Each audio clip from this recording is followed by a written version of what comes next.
Israel carried out airstrikes today near the presidential palace in Damascus, sending a direct message to Syrian leader al-Julani to stop threatening the Druze community. Haeyl, can you give us an update into the situation happening in Damascus right now? I delivered the message a month ago, and I mentioned clearly that the Druze are not so sure about the regime in Syria.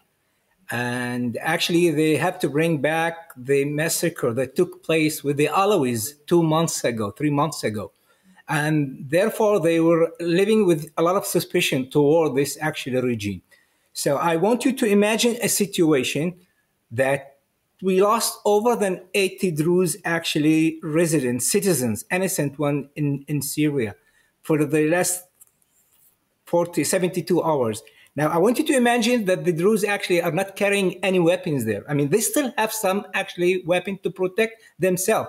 Now, imagine that the Druze have no protection. 1,000 of Druze were actually under that.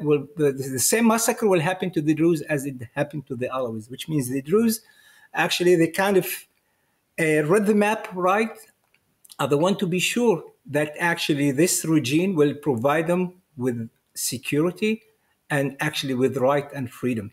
So therefore, the situation here in Syria, that the Druze, they want to be part and they want to be involved in Syria.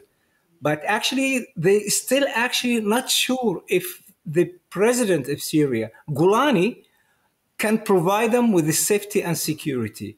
Now, he's speaking with two voices, that he was actually chosen to be the president of Syria because he promised the world that he will actually stop the civil war and he will protect all residents and citizens of Syria.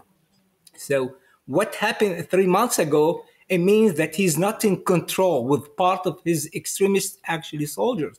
And therefore the Druze are not actually ready to be under actually 100% under his actually control if he cannot prevent these groups to attack the Druze. So this is the thing here. He wants the Druze to give their weapons. They are willing to do that. They want to be involved in Syria, but actually they want to be sure that he's doing actually his job first. So again, if he cannot control these extremist groups, he cannot actually rule in Syria. And that's what the Druze actually are trying to do right now. First, create actually their message to Golani, create a kind of peace in Syria, try to gain respect and loyalty, and then actually you can ask for all the groups in Syria to give up their weapons. And it's not the story of the Druze, it's the story for all minorities in Syria. That include the Kurds, include the Druze, include the Christians, that actually you have to do your job and then the people will actually trust loyalty and then they can give up their weapons.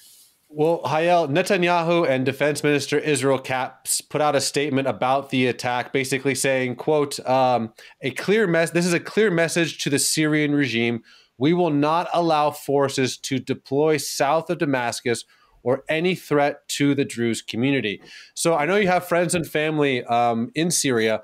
What do they want? Do they want Israel to intervene? Well, actually, Israel and the government of Israel, they also trying to secure actually their border in Syria. Because if the Druze actually lose control there, and if the extremist groups actually of Syria will reach also the borders in the Golan Heights, we will actually be living under another threat from the Golan Heights. So Benjamin Netanyahu is actually trying to kind of settle down the situation in Syria. He wants to secure the borders of the state of Israel, and the Druze are part of this border. So I believe if actually the president, if Golani, will do his job right, and Israel also will be actually, they will give up actually attacking and also protecting the Druze. Because if the Druze asking for protection, it means that the government are not controlling.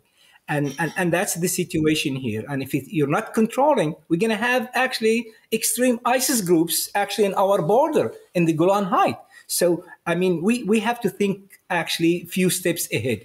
So the Druze are part of this actually path. And therefore, actually, It's not that we have brothers and we are actually have kind of an agreement with the government that they will protect the Druze, but they will protect all the minorities there. Because if they're going to do actually harm, if they're going to harm the Druze, next they're going to be the Kurds. Next they're going to be, I don't want to mention, but they're going to be maybe the Christian, maybe they're going to be the other groups there. So it doesn't work this way. He was elected, he was chosen to protect all the groups in Syria. And he's the president of all people. And the Druze, yes, are passing this message clearly to him that they want to be part of Syria, but also we have to give full security, not part security, full security to all residents and all minorities of Syria. Well, you know, I've been traveling to the Middle East for some time, and obviously I've been up to your communities in the Golan, and I have lots of Druze friends, and I'm very familiar with the Druze community. But this is the first time I can remember ever, maybe in decades, where the Druze community is on the front page of a lot of, maybe not front page, but right there in the middle of a bunch of news headlines around the world. Everyone is starting to pay attention to what's happening to the Druze community in the suburbs of Damascus. So in closing, Haeyl, what do you want the world to know about what's happening to the Druze community in Damascus? Again, it's not a case of the Druze only. Yes, I'm emotionally involved and I want really my brothers and my family to live peacefully there. But it's a message actually, and it's a case of all groups in Syria. The region of the Syrian cannot be only reflecting one side.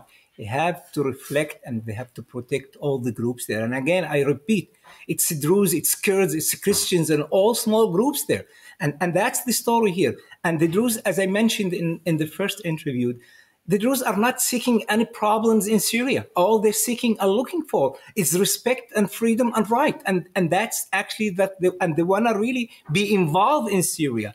So if the government cannot provide them with the basic needs, so the Druze have to look for help from other actually groups and other countries. And that's the situation here. See, they still in a major catch in Syria because, okay, yes, we want to be involved. Yes, we want to be Syrians because we played a major role establishing the state of Syria.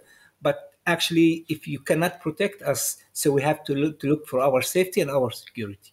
So the message here, it's not the Druze message. It's the message of all small groups that they want to live peacefully in their countries with their right, freedom of religion and respect. Haeyl, thank you so very much, my friend. This was very insightful. Thank you. Thank you. And we pray for peace for all groups and all communities and all citizens of Syria.